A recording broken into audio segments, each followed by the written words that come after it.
Tanzania's vice president, they don't call him up now. They want swear inside the president matter. And according to matter where reach me, they say now she go come be the first female president of Tanzania. I know so many of now go the one that say, what happened to the president himself? My people, Mr. John Magufuli don't die. He don't pass. And according to matter where reach me, they say now heart attack. I don't know what he bring at the heart attack, but they say a heart attack killer. And Tanzania's constitution, it is sweet me die. They according to them, they don't say once the president where they the seat die, as the seat they vacant like this, the next person, that is the vice president, whether you be man or you be woman, automatically you go take over.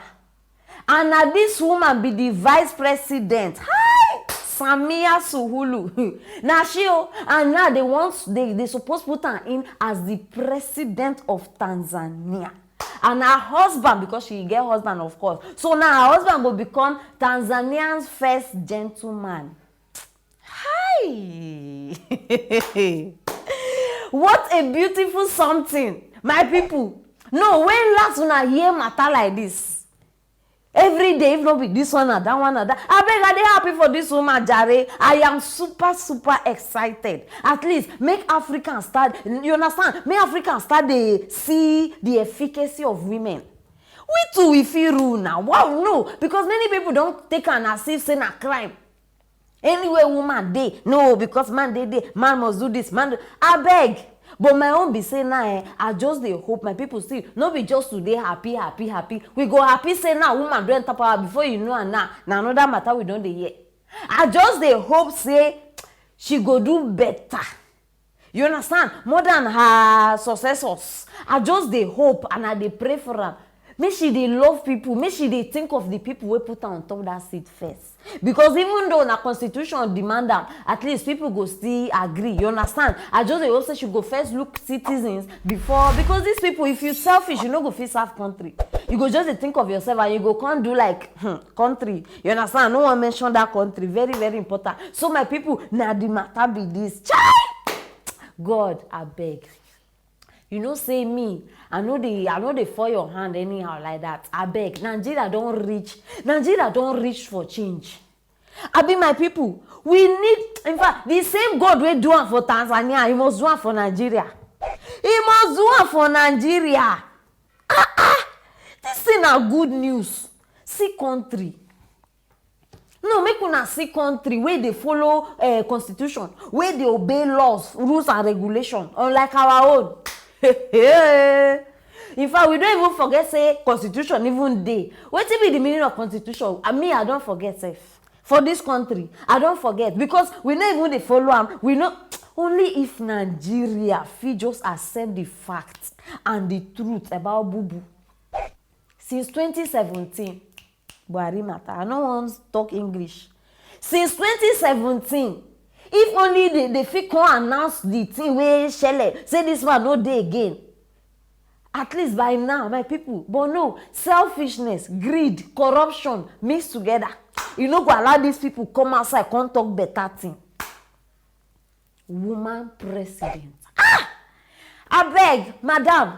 See, the only painful part be say at least this man die. And are they very sorry? I don't really know him like that, but I bet may his soul rest in peace. You understand? Make we look for the positive one. They say now the people where they are alive matter now. So, Madam Samia Suluhu, I bet congratulations. You understand? Rule and conquer this world where you don't enter and prove to the men say women can do better. I bet just show us. In fact, make sure say you behave well. Very important because all this congratulations may not just be waste or something where person just they come outside the talk. But still, are they very happy for her? My people waiting, I think concerning this matter. First female president of Tanzania.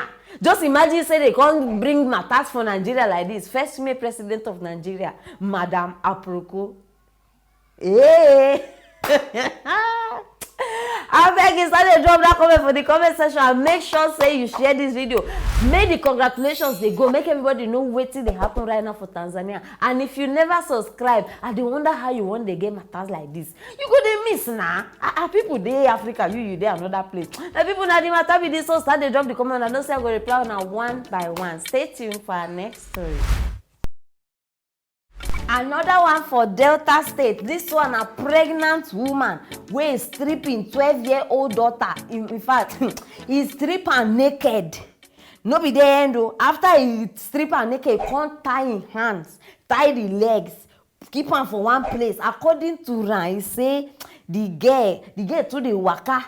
Say before you know am, na so she go just leave house. She no go tell anybody, she no go take permission, she no go, na so she go just go for hours from morning till night before she go come back. Say sometimes she no dey come back, na she go dey look for this girl, dey look for this girl. This last one wey happen, my people, na neighbors even guys go there, rescue the pikin, untie am, then cover am with cloth. In fact, many wahala. And as I dey talk to una they don't catch the woman. They don't catch her. They question her. In fact, the matter even enter court. So I beg, before I go proceed, make we listen to Madam Stripper. What make you tie the pikin for the first place? What make tie the pikin be say the pikin they run the comot for house. If you run comot for house, we know the same again. We come find reach midnight. Now between na ten o'clock the camera they come house every midnight 2 o'clock. Why? Then why you report to police? Why you no report to police? Maybe the mistake.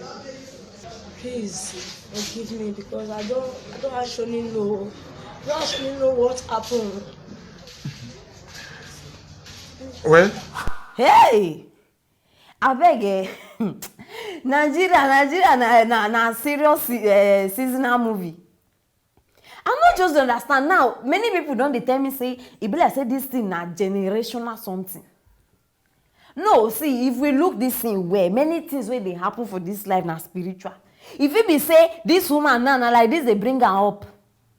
If it be say na like this they bring her up, you know say, see now why they tell una say if it be true say na spiritual. This waka thing, no be normal thing o. You go just stand up, leave your house. Before you know, you just find yourself for market.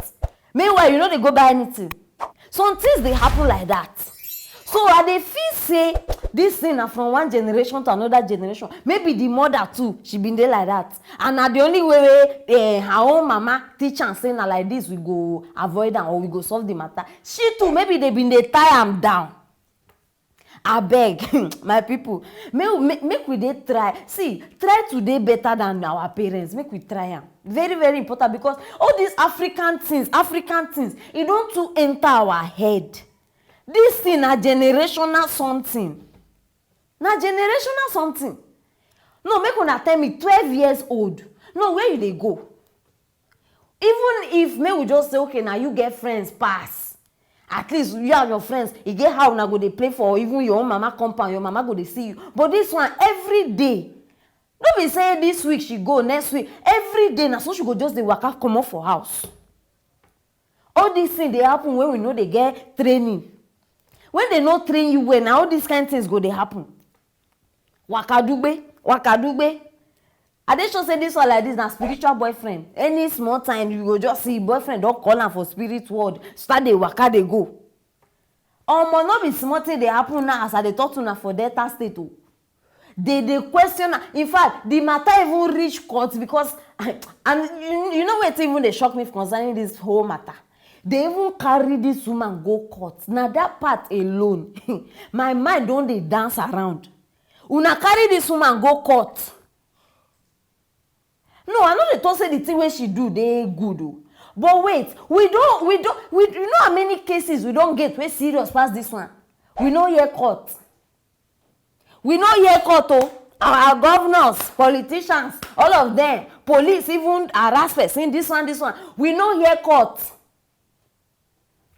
Why una life just be like this? Why? No, why? When una wan change this nonsense attitude? Una see person wey dey in fact you no even get in fact this woman as I even dey see am like this e be like say na just manage dey push in life. Na this kind people our people get power over them. Na only these ones una go sabi speak English dey ask question this one that one make e become one uniform person or one person at the top now they go see case dismiss court order we no go even hear anything again. I just dey pity for the woman sha. No, I no go lie una. Like when I dey hear am dey talk alone, like e dey do me make I cry. And from the way she even dey talk, you go know say this thing she even talk am. Say she no even know how the thing enter am. She no know how when she even do am. You go know say from the way she dey talk, you go know say this one she no dey do am out of her own way.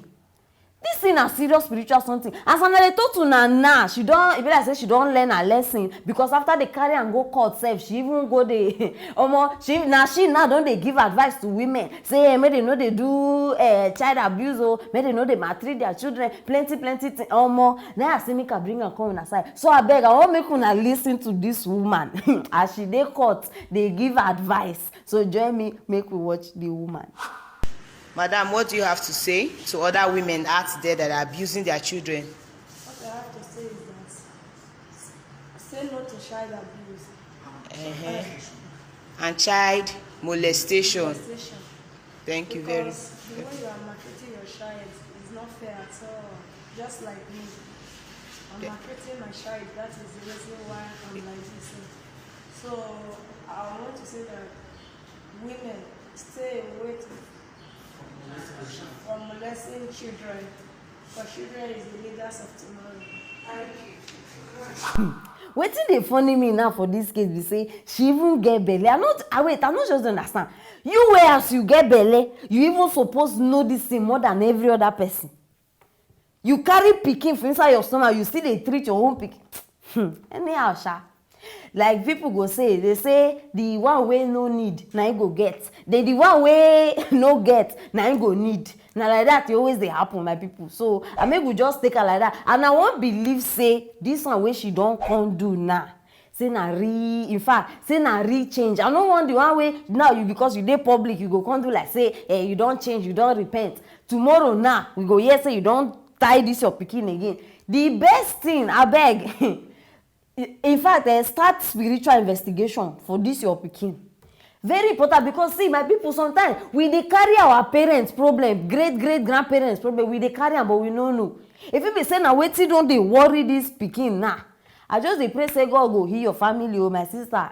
May God just heal you completely so that all this waka go stop. My people abeg any prayer wey you get, just dey pray for this woman and the family because they need am. You understand? Very important. And now the whole thing wey dey ground because she carry belle. You understand? You know say normal level as this thing happen now wey dey even enter court, they suppose give am maybe 1 or 2 years in prison. But because of the pregnancy, they can't tell am say okay oh madam, instead of the 2 years, you go just they do 5 days of community service. Now wetin she go dey do now because of the pregnancy.